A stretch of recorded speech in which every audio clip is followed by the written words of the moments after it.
चलिए देखिए आगे। तो सबसे पहले देखिए एक क्या है आपका, एक त्रिभुज है और एक समांतर चतुर्भुज है ना। चतुर्भुज का एक ही आधार है, दोनों का आधार एक ही है एवं क्षेत्रफल भी एक ही है। यदि त्रिभुज की भुजा 45 सेंटीमीटर, 200 सेंटीमीटर और 205 सेंटीमीटर है तो समांतर चतुर्भुज की 200 सेंटीमीटर के आधार पर स्थित है, तो उसकी संगत ऊंचाई ज्ञात कीजिए। समांतर चतुर्भुज की ऊंचाई निकालना है, ठीक है, लेकिन दोनों एक ही आधार पर है, मतलब 200 पर दोनों है, ठीक है। तो हम पहले त्रिभुज की बात करते हैं। तो चलिए हम त्रिभुज में चलते हैं। त्रिभुज ए बी एफ में, ठीक है, ए बराबर हम कुछ ले लेते हैं, चलिए 200 सेंटीमीटर, बी बराबर 205 सेंटीमीटर तथा सी बराबर 45 सेंटीमीटर। इसलिए एस बराबर ए प्लस बी प्लस सी बट्टा में 2 हो जाएगा, बराबर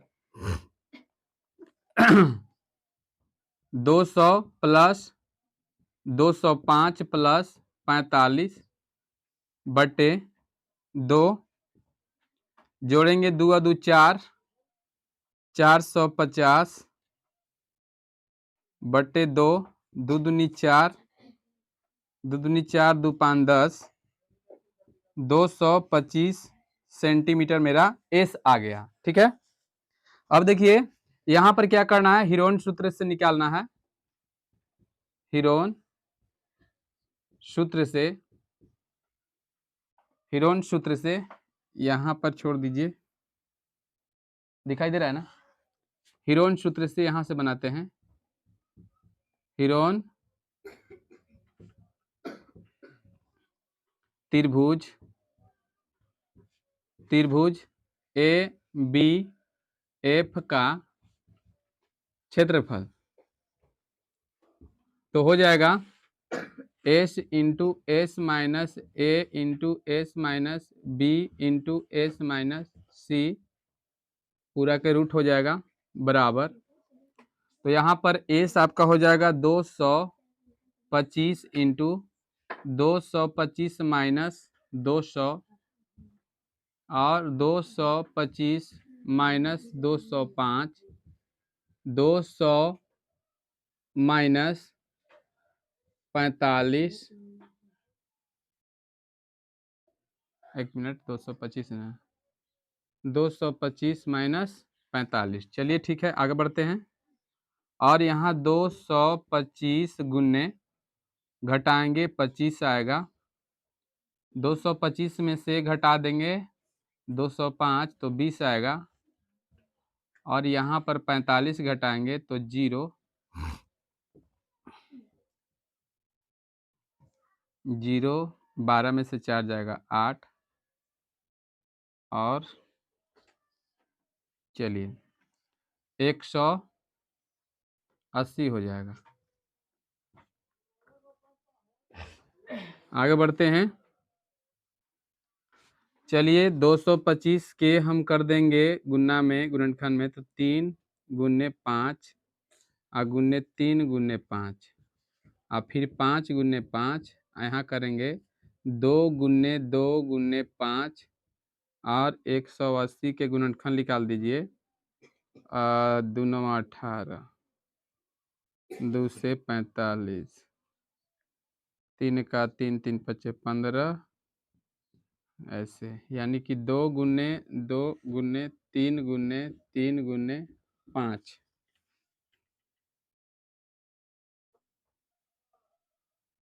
चलिए आगे बढ़ते हैं। 1 2 3 4, 3 के स्क्वायर और 3 के स्क्वायर, 1 2 3 4 5 6, 5 गो है, 6 गो है, तो 1 2 3, 3 जोड़ा हो जाएगा। फिर 2 गिनते हैं, 1 2 3 4, 2 के स्क्वायर गुने 2 के स्क्वायर। चलिए अब आगे बढ़ते हैं। 3 गुने 3 गुने 5 गुने 5 गुने 5 गुने 2 गुने 3, सबके गुना कर लेते हैं। 3 तियाई 9,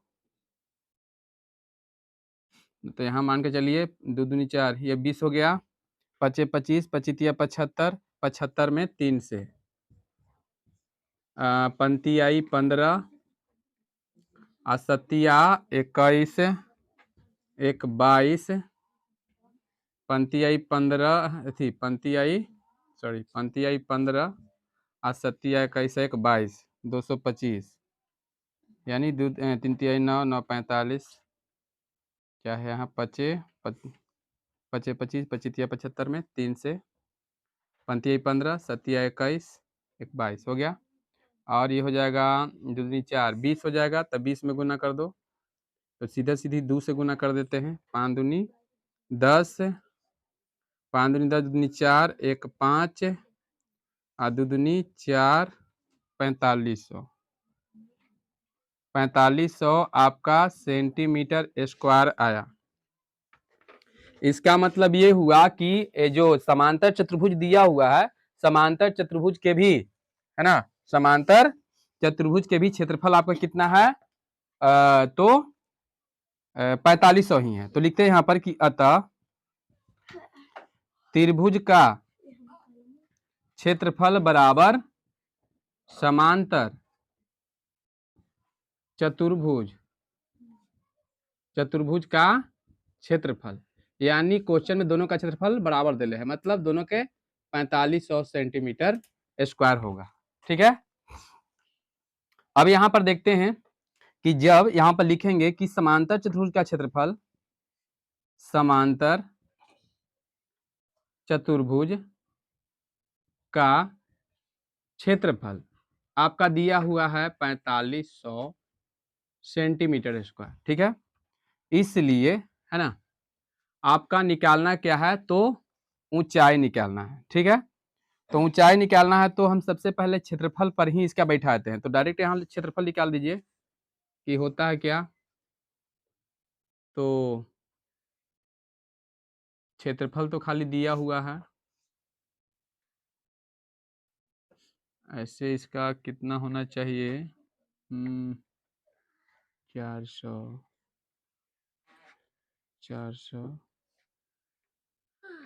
थोड़ा सा तो अब देखिए क्या होता है कि समांतर चतुर्भुज का क्षेत्रफल बराबर होता है आधार गुने शीर्ष लंब। ठीक है, इसे शीर्ष लंब कहिए चाहे ऊंचाई कहिए। ठीक ना, अब बताओ इसका क्षेत्रफल तुम्हारा कितना दिया हुआ है, तो क्षेत्रफल दिले है 4500 बैठा दिए, और बराबर में आधार मेरा कितना है, तो आधार देखिए यहाँ पर कौन काम करेगा, 200, है ना, आधार के काम करेगा 200, तो यहाँ 200 लिख देंगे। और शीर्ष लंब है ना, तो शीर्ष लंब कुछ भी मान लीजिए, तो शीर्ष लंब मान के चलिए आपका डी है, तो डी ही बैठा देते हैं, कोई दिक्कत नहीं है। ठीक है, अब यहाँ पर बढ़ते हैं, यहाँ और यहाँ पर लिखते हैं कि 200 नहीं 4500 ना, 4500 और बट्टा में कितना 200 कितना DE 200 D है ना। अब D के ई पट्टी लेकर चलाइए तो 200 DE बट्टा में आपका हो जाएगा 4500। आगे बढ़ते हैं तो DE बराबर 4500 अब बट्टा में 200, 200 से 200 खत्म हो जाएगा। एक मतलब कि आपका DE बराबर आ जाएगा 45/2, तो 2 से भाग देंगे 45 में, 2 दूनी 4, ये कट गया, ऊपर से 5 उतारेंगे, 2 दूनी 4, ये भी कट जाएगा, 1 दशमलव देंगे, 0 2 5 10, इसलिए आपका DE बराबर हो जाएगा 22.5 सेंटीमीटर आंसर।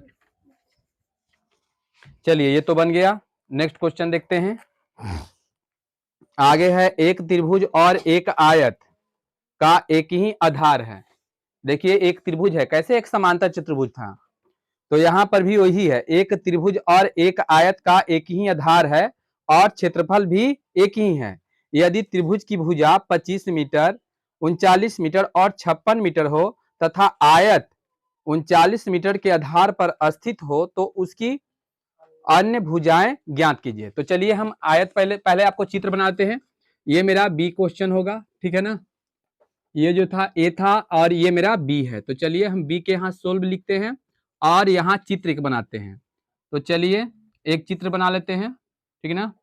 चलिए ये आपका आयत हो जाएगा, ठीक। ये हम आयत बना लिए, ठीक। अब आयत तो आप पहले से जानते हैं कि आयत के आमने सामने के भुजा बराबर होते हैं ना। तो चलिए यहाँ पर आपका जो है ए है, ये बी, ये सी और ये डी, और इसी पर एक त्रिभुज बना हुआ है। तो चलिए त्रिभुज इस तरह से आपका बना हुआ है, देखिए आधार दोनों के 39 है, ठीक है। देख लेते हैं, आधार 39 मीटर है, तो मीटर यहां लिख देते हैं, ठीक है। और त्रिभुज की और भुजा क्या है से देख लीजिए, और भुजा 56 है। तो मान के चलिए ये बड़ा भुजा देखने में लग रहा है, तो ये 56 मीटर मान लेते हैं, ठीक है। ए बी सी डी इसको ई मान लेते हैं, ठीक है, ऐसे करके। अब देखिएगा, तो इतना दिया हुआ है, ठीक है। अब देखिए ये कैसे बनेगा, तो एक जो है भुजा इसका 25 दे ले, तो इसको 25 मान लेते हैं, 25 मीटर यहां से लेकर यहां तक। याद रखना ये 39 है, तो इसका सीडी भी 39 से होगा, इसका सीडी भी क्या होगा, 39 होगा।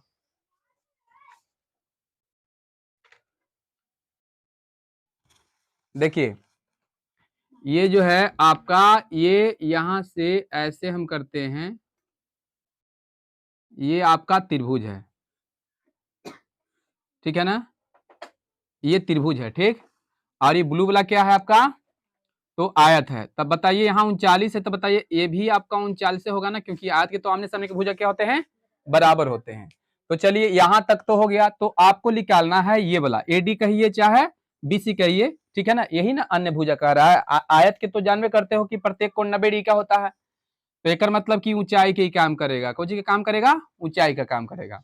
अब यहाँ पर लिखते हैं कि त्रिभुज, त्रिभुज A B E, A B E है ना, तथा आयत है ना, आयत ए बी सी डी का क्षेत्रफल बराबर है।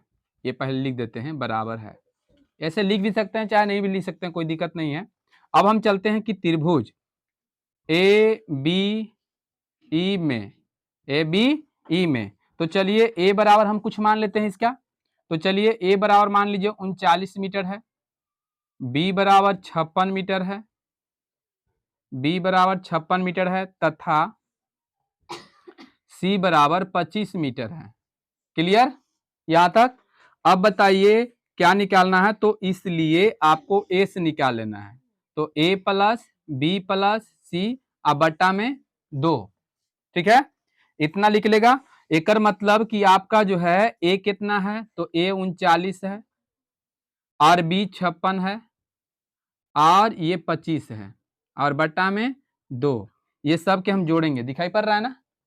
तो चलिए जोड़ते हैं, 6 5 11 और 9, 11 9 हो जाएगा 20, और 5 अदू 7 और 3 10 अदू 12 है ना। तो 12 बट्टा में आपका हो जाएगा 2, यानी कि 120/2। तो 2 से काट देंगे 60, एज का वैल्यू आपका आ जाएगा 60 मीटर। सही है ना, यहां तक 60 मीटर आ गया। अब क्या करेंगे, तो हीरोन सूत्र से, हीरोन सूत्र से, ठीक है, हीरोन सूत्र से त्रिभुज, त्रिभुज ए है ना बी सी का क्षेत्रफल, तो चलिए S into S minus A into S minus B, ठीक है, और इंटू में एस माइनस सी, ये रूट हो जाएगा। चलिए आगे बढ़ते हैं। तो एस मेरा कितना आया है 60, 60 इंटू 60 माइनस ए कौन है, तो ए 39 है। चलिए 60 माइनस बी 56 है, और फिर 60 माइनस 25 है, ठीक है। और यहां से इस तरह से बना देंगे। अब आगे बढ़ते हैं। 60 गुने 60 में से 39 घट गया तो 21 हो जाएगा ना। 3 5 1 हाँ ठीक है। और यहाँ पर घटाइए तो ये 4 हो जाएगा। यहाँ घटाइए तो 5 और 5 में से 2 जाएगा 3, 35 ना। चलिए इसको इस तरह से कर देंगे, आगे बढ़ेंगे और इसका गुणनखंड निकालेंगे। बताइए यहाँ गुणनखंड निकाल के यहाँ तक बना लीजिएगा। ये आपका जो नीचे आओगे, ठीक है, तो आपका जो आंसर आएगा उतना मीटर स्क्वायर आ जाएगा, ठीक है। ये मान लीजिए कि आपका ये क्षेत्रफल आया, ठीक है ना। और फिर लिखना है क्या कि आयत का क्षेत्रफल है ना, आयत आयत तो जी ए बी सी डी का क्षेत्रफल और बराबर त्रिभुज ए बी ई का क्षेत्रफल अब बराबर जो आया है यहां लिख दीजिएगा, समझ गया ना। यहां लिख देना है। उसके बाद देखिए क्या करना है। अब बताइए तो लिखेंगे कि अतः आयत ए बी सी डी का क्षेत्रफल, जो क्षेत्रफल आएगा यहां लिख देना। क्षेत्रफल आएगा तो लिख दोगे ना, ये वाला, यही चीज यहाँ लिखना है। जहां जहां डॉट है वहां ये वाला लिखाएगा। आ रहा है समझ में? तो यहाँ भरा जाएगा। तो इसलिए आयत के तो लंबाई देले है, लंबाई देले है ना, क्षेत्रफल भी निकल ही जाएगा। तो इसलिए आयत के चौड़ाई बराबर है ना, तो लिखेंगे कि आयत के चौड़ाई बराबर तो होता है क्षेत्रफल बटे लंबाई, ठीक है। ये जो क्षेत्रफल में तुम लंबाई से, लंबाई तुम्हारा कितना है जल्दी बता दो, 39 से काम करेगा ना।